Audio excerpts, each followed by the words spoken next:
At 2:30 in the morning on September 10th, 2016, a single knock changed Leslie Weirich's life forever. That day, news of her 20-year-old son, Austin's suicide shattered her world. Strangely, this date aligns with World Suicide Prevention and Awareness Day. From this deep pain, Leslie discovered the strength to turn sorrow into purpose, embarking on a journey that has touched countless lives. Leslie, a remarkable individual radiating strength and empathy. Her mission revolves around raising awareness about suicide prevention. For 6 years, she's spoken to diverse audiences, teens, young adults, parents, and the military on this crucial topic. And very soon, she's going to be speaking to those in the Pentagon. With certifications in youth mental health first aid, QPR, question, persuade, and refer, assist, applied skills and suicide training, safe talk, and inspiring comfort, Leslie stands as a certified advocate. Her endeavors have broken fundraising records and significantly impacted youth mental health. Leslie, I feel so humble, and it is such an honor to talk with you today. Thanks for joining us. Well, thank you, Dr. Meg, for having me this afternoon. I welcome the opportunity to always raise awareness. And it always is done through our story, but also a strong lens of hope when I speak. So I really appreciate that. You know, suicide is something that's always on parents' minds. They don't want to talk about it because I think there's this belief, superstition. If you think about it or talk about it, it's going to happen, which of course doesn't happen. But you've been through a horror of horrors for parents. Will you take us back to that September day and tell us what was going on in your home? Well, thank you for asking me that question, Dr. Meg. It was 2016. So this September will mark 7 years, as I say, since we've heard the sound of our son's voice. Our son, Austin, who was our only son, played football for a small all-male private college west of Indianapolis called Wabash. In fact, there's only 3 all-male colleges that are even left in our country, and that's significant to our story, how he chose that school and why he chose that school. But Austin was just an amazing young man. And I always tell everybody, you know, if you have a friend or someone that you know who's lost, especially a child to suicide, ask them about who they were. Don't ask them about how they died. Ask them about who that person was. And so going back to a little bit of Austin's story before I do go into what happened that evening, you know, our son was what we would call an overachiever, a high-achieving kid. And I do now, when I do speaks, I do say, you know, high achievers equal high risk. But if there was an award or an accolade or an achievement, I mean, he crushed it. He went after it. And he was that way his whole life. Very, very driven, focused. He was the president of his freshman, sophomore, junior, and senior class at his high school. Was scholar athlete in track and football all 4 years, one or both of those sports. He was scholar athlete. Austin even won something called the Hugh O'Brien Leadership Award, the Hobie, and that is only given to one student. You have to be a rising junior. You have to be nominated by your principal. He went to a leadership conference. He was a member of something called the Stay in Bounds Ambassadors. They went and he would speak to middle school students and even some elementary school students about making good choices in life when he was in high school. And so he went on to go and play football in college and chose one of the last remaining all-male colleges, which really surprised us. But when we look back, we think that was Austin's personality because his school is known, their mantra is, you know, we develop leaders. And very academically rigorous, wonderful college. I'll be back there in September on his campus to speak. And so getting on that campus, Dr. Meg, he decided he was going to still go after those, you know, those leadership opportunities. And he became involved in a couple different things. One, he was the president of something called the Independent Men's Association. And so, you know, this is an all-male college, all fraternities, but half of those students choose not to live in a fraternity. They want to be independent. So Austin was a real independent thinker, independent kind of guy. So he represented that group really well. was the president, but he also was a member of something called the War Council. And that was a group that Wabash acts responsibly, that they would meet and help students who were overwhelmed with college, just like making good choices about, just all kinds of things. And on the morning of September the 12th of 2016, our son Austin was actually scheduled to lead a meeting for the War Council.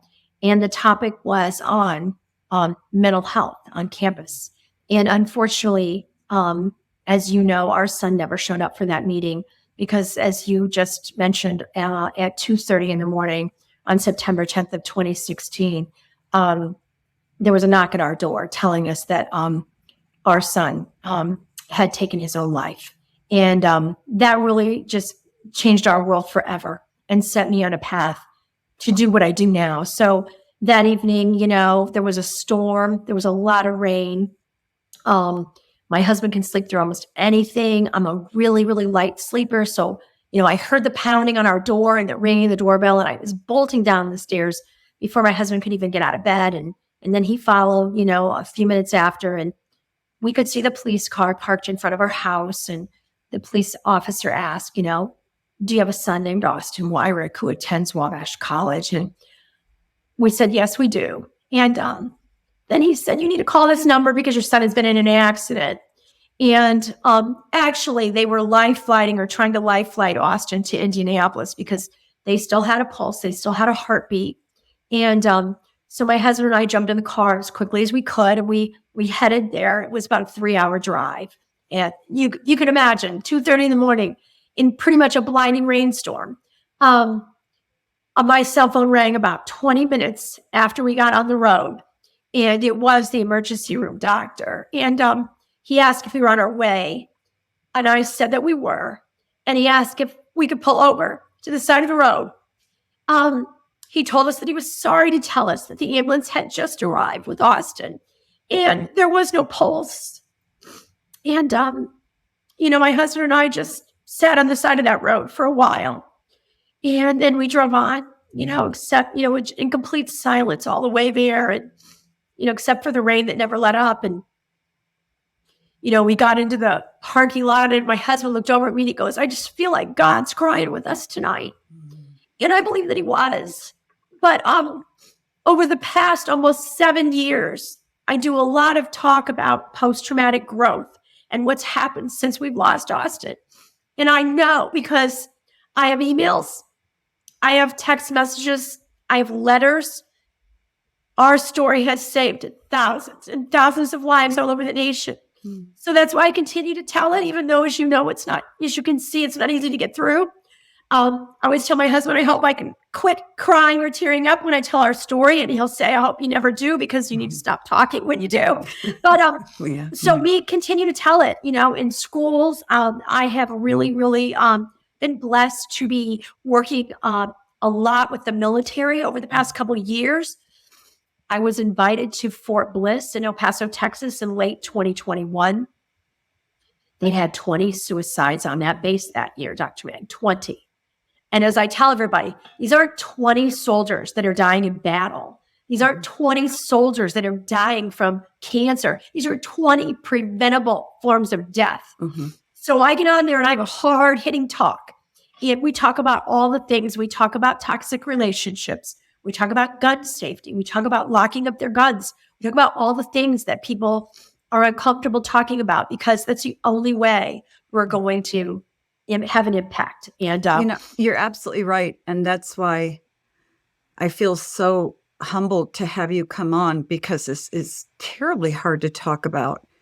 But we have to because, the depression rate and suicide rate in the country is going up so high. Yes, it is. Talk about, you've told us what Austin was like ahead of time. And from an outsider looking in, the idea of suicide is confounding. Yes. And it probably was to you as well. What do you think was going on inside his heart and mind the year or two that led up to his death? Well, when I share all those accolades that I just shared with you and your listeners, I always tell everybody, I don't talk about those to boast about my son's achievements, although I was very, very proud of him. I talk about them because I want people to know that's the face of suicide. It doesn't look like we think it's going to look. It doesn't look like it knows no zip code, no socioeconomic background. But for our son, and to answer your question, for our personal story, Austin was a perfectionist. He was driven. Everything in life had to line up. And when people always ask me stories about him, I like to tell them, I say, this is a perfect Austin story. His freshman year of college, and it also explains a lot about what happened to him. So he loved football. I mean, Austin would walk out on the football field with bloody knees and, he would play football no matter what. Well, his freshman year of college, Austin had 3 back-to-back-to-back football injuries in an 8-week period of time. Now, none of them were one was he shredded some tendons in his left ring finger, and it was called a boutonniere deformity. I'd never even heard of it before. One was he separated his AC joint in his right shoulder. And then the final injury, which took him by ambulance off the field and put him out for the season, was he dislocated an elbow down in a stand during practice, and they had to take him to the local hospital, and they had to put him under for anesthesia because of his size to get the elbow back in. So while none of those looked like significant injuries, his greatest injury was depression during that time, and how he plummeted and spiraled down because he lost his identity. His identity was to play college football. And when he couldn't play college football anymore, he didn't know who he was. And he tried to play his sophomore year, but it was never the same for him. And so I look at his life and then trace his life back to everything had to line up perfectly.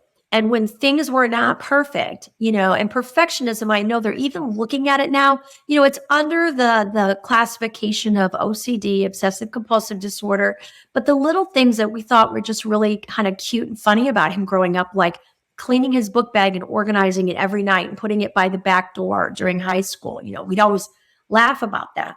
Well, we now look back and see, that driven perfectionism, no one can live up to that, Dr. Meg. Yeah. And it's very hard to be in relationships with people like that. And so the chink in Austin's armor was always personal relationships with girls, because he would go all in and, she's the one, and, he's a very intense personality. And then something would happen. She'd break up with him or decide she didn't want to go to the prom in high school or whatever it might be.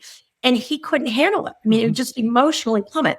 So, and I don't spend a lot of time talking about this because I really want to focus on mental health. But so after he had those injuries and couldn't play anymore, he met a young woman and got involved. And we could tell from the very beginning it was not a very healthy relationship. She was older than him, a couple of years, had already graduated college, was working up in Chicago. We said, Austin, she's probably not going to wait around for you to graduate. And, just a lot of red flags. And so, they knew each other actually less than 6 months. My son took his life, that night. The catalyst was that relationship. But I always say it's not about just one thing. It's, it's really a perfect storm of a lot of things. So I don't blame her for Austin's suicide, but I certainly know that it was a trigger that evening. And is what made our story very rare and unique. And was on the 2-year anniversary of Austin's death. The co-captain of his team, a young man out of Carmel, Indiana, by the name of Evan Hanson, beautiful young man, also died by suicide. And Evan was 21. So Evan and Austin both knew each other, both played college football in the same small all-male college team, both died by suicide. 2 years apart. I always tell everyone I couldn't make up our story if I tried, nor would I ever want to.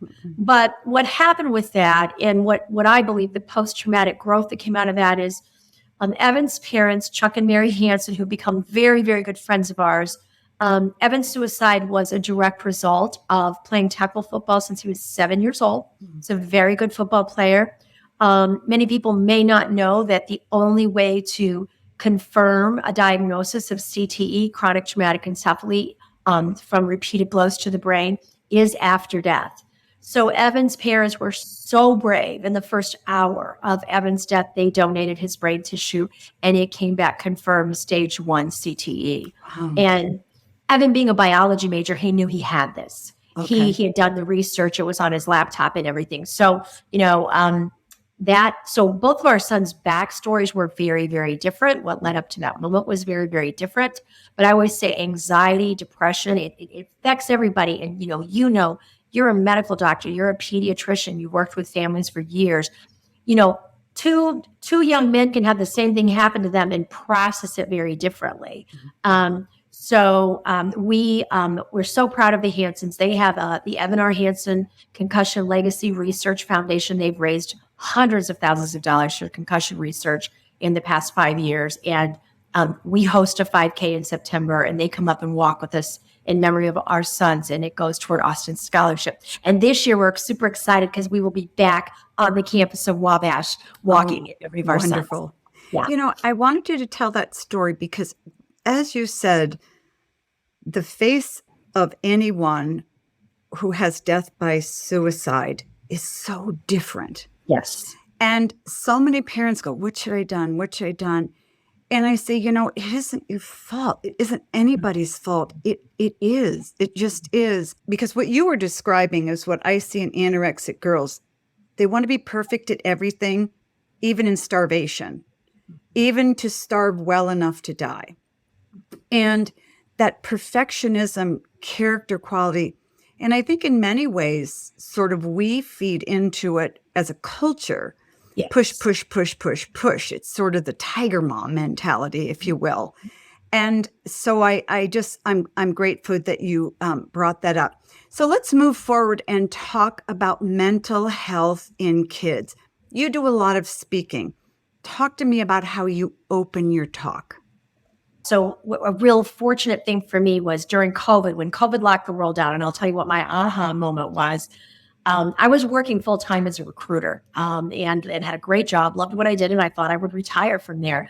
And I was trying to get out on kind of my lunch hour, after work in the evenings, and just do a lot of mental health talks, fundraisers and things. So on February 25th of 2020, which is a significant date, I took a PTO day and I went to speak at a high school. And so getting back to how I opened my talk. So I went to speak at a high school, a charter high school, close to Notre Dame in South Bend, Indiana.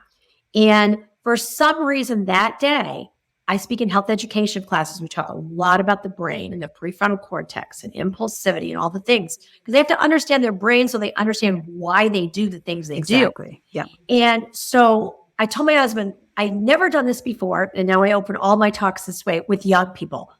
I ask them if they'll raise their hand. I ask, would you mind raising your hand if you have lost or loved or known someone who has died by suicide? Mm-hmm. And in that class, I was standing behind a podium that day, Dr. Meg, and I kind of thought, maybe a handful of hands would go up.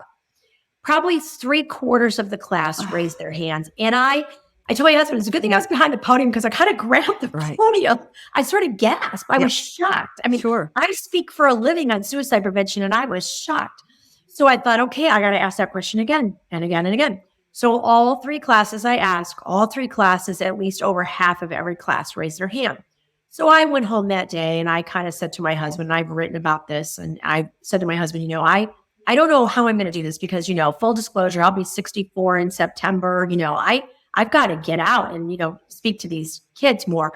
And so we had kind of talked about it. We're people of faith. We prayed about it. We talked about it. And I said, I need to do this full time. So that was February 25th, right? Mm-hmm. 3 weeks later, the world clamps down. Yeah. And gosh. Yeah. And so I knew, and I tell everybody this, and I mean this with all humility, COVID actually did the marketing for what I wanted to do. Because COVID revealed everything that was already there. People think COVID created all this mental health crisis, but then I have started getting more and more and more people asking me to come and speak. And the schools were locked down. So the community mental health center where I lived at the time, they had heard me speak at a civic event, and they said, hey, we want to have a targeted, it's a large community mental health center, serves 2 counties, about 25,000 clients a year. We don't do anything earmarked just for suicide prevention. Would you consider joining us? Well, it's a pandemic, Dr. Meg. The world's closed down. Why not, right? So I said, let's see what this would look like. I said, we need to get into schools. We need to have targeted programs in the schools And I'm a real proponent of upstream approach. I'm like, we need to teach techniques and resiliency and all these skills before our kids are ready to jump off the bridge. We need to move upstream and teach these, right? Which is wellness. I mean, wellness is suicide prevention. So we looked at different programs. There's no perfect program. The one that we chose was Sources of Strength, based out of Colorado. It's an evidence-based upstream approach to suicide prevention that rarely mentions the word suicide.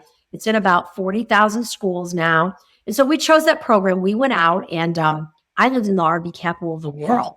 So during COVID, everybody was buying, trailers and campers to get out with their families and stuff. And those companies were booming. So rather than wait for grants in the schools, we went out and we told my story. We personally, privately fundraised. We raised about $100,000 in the first year.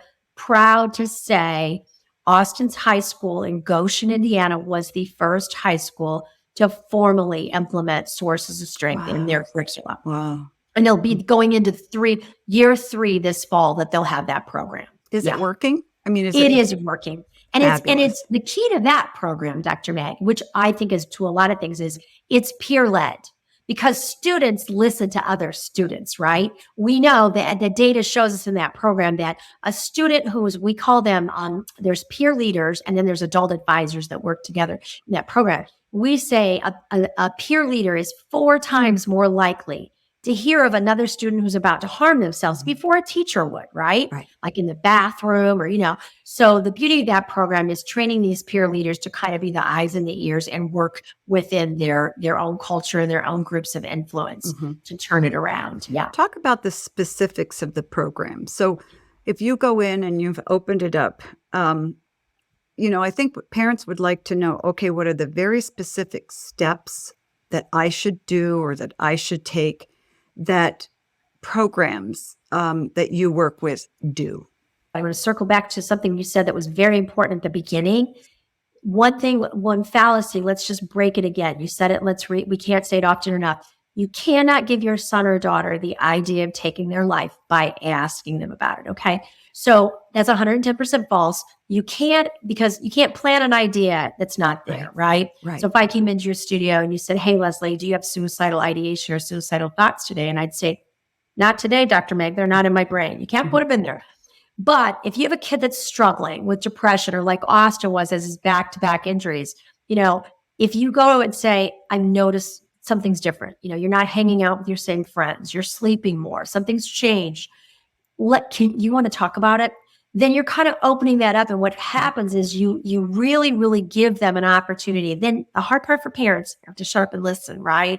So you're really giving them an opportunity to tell you what's going on and ask those open-ended questions. Then you can assess their risk. But we can talk about that in QBR. But the way Sources of Strength works is we go in and I tell everyone, I want to do it's called an all-staff training. When I say all staff, I mean bus drivers, ladies in the cafeteria, anybody that might overhear a comment or have a touch point during the day with that student. You don't think those bus drivers hear stuff? They hear lots of stuff, right?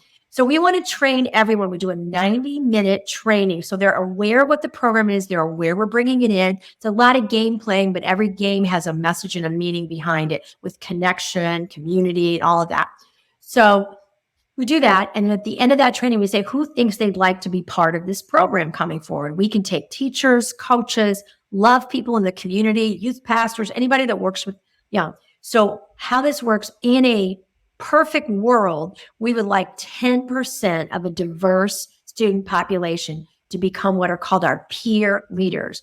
And when I say diverse, I always tell the teachers, I'm like, listen, this can't just be the kids you like. Like, I don't want the whole football team. I'll take one football player. I don't want the whole marching band. We'll take one marching band member. But I have some teachers that have given me some pushback, and they'll say, Leslie, I don't want him to be a peer leader because he's a behavioral problem in my classroom. And I'll talk to the teacher. I'll say, let's think about it.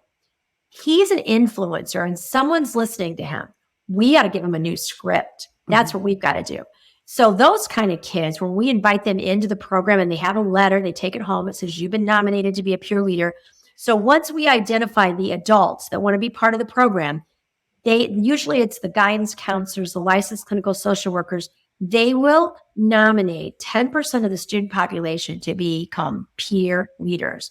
And then we do an all-day training. The first half of the day is with the adults and the adult advisors.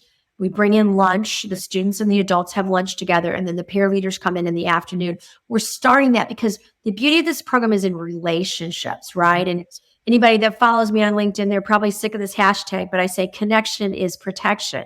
And what I mean by that is these relationships, most students, the problem is when they get in trouble, they feel like there's not an adult in the building that they can trust, right, that they can go to or they have a relationship with. So what we're trying to do is build those connections and build those relationships. So this program is based off of what we call 8 protective factors. And many times, people always ask me about risk factors for suicide. And I say, Dr. Meg, I'm like, I can talk about risk factors all day long. Let's talk about protection. Yeah. So what are those 8? Because there'll be parents listening today who aren't in a program and they just need to know for themselves. So what are those 8?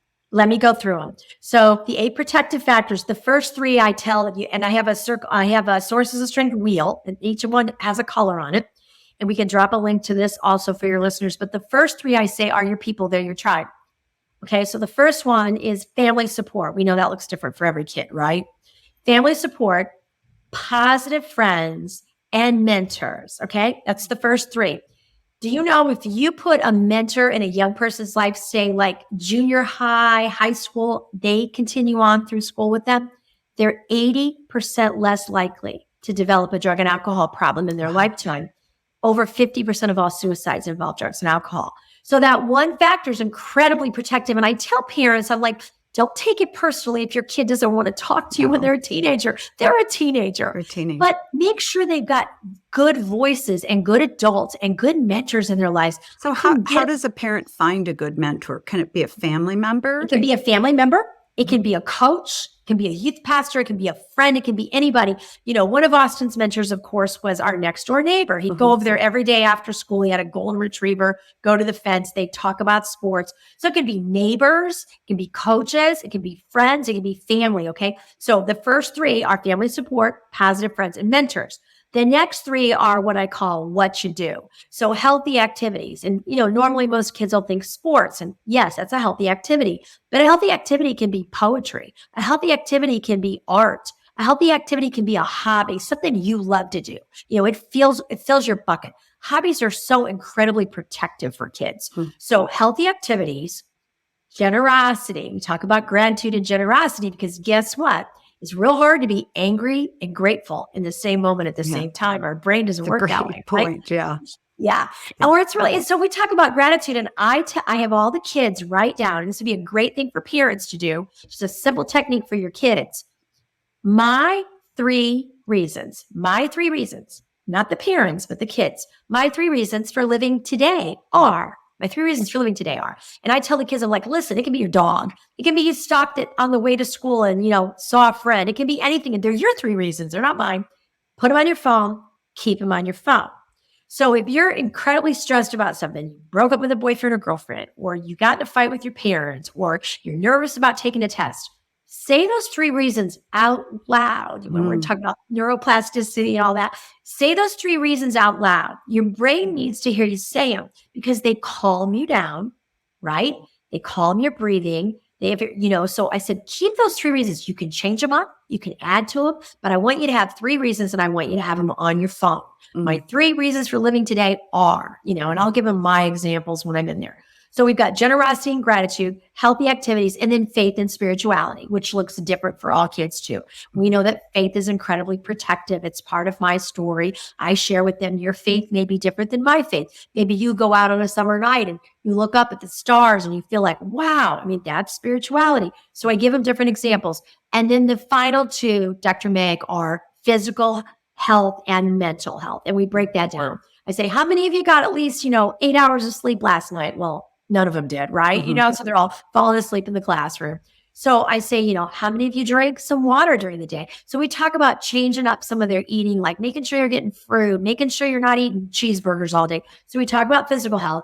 Then we go on to mental health and we break it down. And I say to them, someday I really hope this will be 1 section on the wheel instead of 2, because last time I checked, my head was connected to my neck, was connected to my body. But I'm like, listen, And I tell them, I'm very open. They hear our whole story. I go into great detail about what happened to Austin. I said, my son lifted weights and worked out at 4:30 the afternoon that he took his life. I said, not something you're going to do if you're planning on taking your life that evening. His was very impulsive. And I said, from the neck down, he was a specimen. He was physically fit. I mean, he was buff. But from the neck up, my son was suffering. Yeah. He was suffering with depression. So I said, the difference is we can't see that. Mm-hmm. So that's why we have to check on each other, check on a buddy, check on a friend. And then, so I always tell parents, make sure your kids have other adults in their life. If they're not talking, and they need to know those are confidential, safe adults to talk to. Mm-hmm. So safe, trusted adults they can talk to, incredibly protected to have mentors.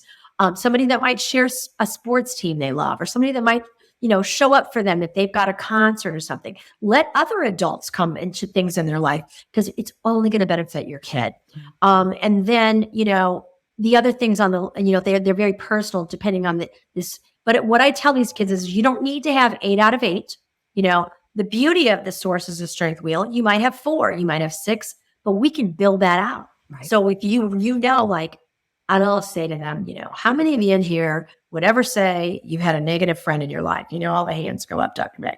And I'm like, we're not going to talk about those people today because we're talking about positive friends. Mm-hmm. And then I say, what makes somebody a positive friend? And we talk about those attributes. So I said, this is what I want you to do. I'm challenging you. And then whatever is coming up, like if it's Thanksgiving break or spring break, I want you to get with your health education teacher. I want you to tell them a name of someone you're going to ask, because a lot of them don't even know what a mentor is till I describe it. You're going to ask somebody in your life. It can be an uncle, it can be an aunt, it can be a coach. You're going to say, hey, I just found out what a mentor is, and I know I really need one. Will you be mine? So I said, I want you to ask somebody to be your mentor, and I want you to look for 2 more positive friends to put on your wheel. Mm-hmm. And so then they personalize the wheel. We go through it all. They're taking notes. Then we give them time to personalize their wheel. And then we talk about, when I speak, we talk about the 3 big emotions: anger, anxiety, and sadness. And we have them identify what their go-to is. When they're stressed, do they get angry first, or do they become anxious? So on their wheel, they write, when I feel angry, I will text a positive friend. That's 1. See if they want to shoot hoops after school. That's a healthy activity. So we teach them, and it becomes sort of subliminal language to turn to their sources of strength. Instead of vaping, instead of drugs and alcohol, So those are protective. Those are 8 protective factors. And I want parents to hear something that you're not saying, and that is what you're doing is drawing kids out, allowing them to tell their story, to tell what's on their mind and what's on their heart, rather than being told by a parent, no, you can't feel it. That's ridiculous. Stop crying. There's nothing to be sad about. Look around you. You have food, you have a house. And I think so many times we parents shut our kids down by telling them what to do, telling them that they're not grateful or whatever. And I think that crushes kids, because we have to be strong enough as parents to hear what our kids are feeling and how our kids are thinking. And again, there's a sense, I think, for parents in that if kids talk about it, that it's going to get worse.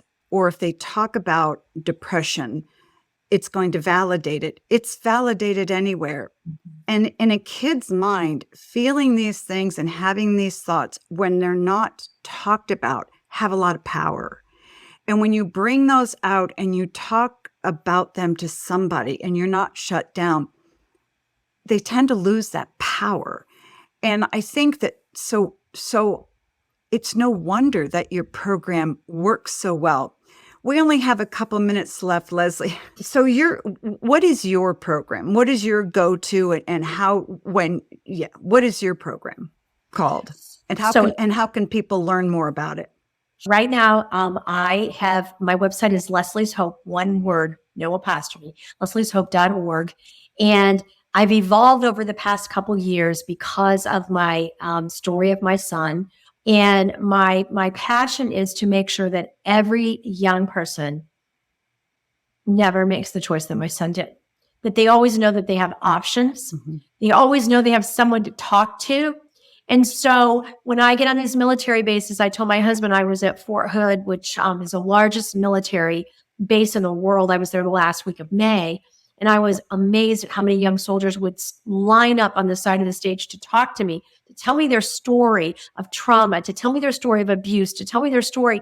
So I don't think people realize, and you just said it, Dr. Meg, the healing power of just sitting and listening to a story, which we're losing now because, and if I can get only one quote in or one thing in here in my message is Gen Z, which is 1997 to 2013. So those kids are going up to about 10 to 11 to 24 years old. They self-report as being the loneliest generation ever. So they're the most digitally connected. Those kids they've got a phone attached to their thumb, right? We know that screens will never replace what we're doing here today, Dr. May. Eye to eye, conversation. So what heals us and what's going to turn our suicide statistics around is making sure that we know our kids feel safe talking to someone. And if it's not you as a parent, and it's hard to keep your emotions in as a parent when your kid tells you something, find a trusted adult that your kid can go to. Okay. So having those mentors, having those trusted adults. So for my program, I'm trying to get out. It is my goal. I would say I want to speak till I'm 70. I'll be 64 in September. It's my goal to speak on every military base possible because and it's predominantly young men. I do speak with some young women, but those are someone's sons, someone's brothers, someone's husbands. I want to make sure that those young men know that they have a safe place that they can go to, that they can talk to, that they do not need to pick up a firearm and end their life, and that there are better options. And they don't need to be afraid or embarrassed, but they do need someone to talk about it. Wow, this has been an incredible show. And Leslie, I'm so sorry for what you went through, but I'm so grateful for what you're doing.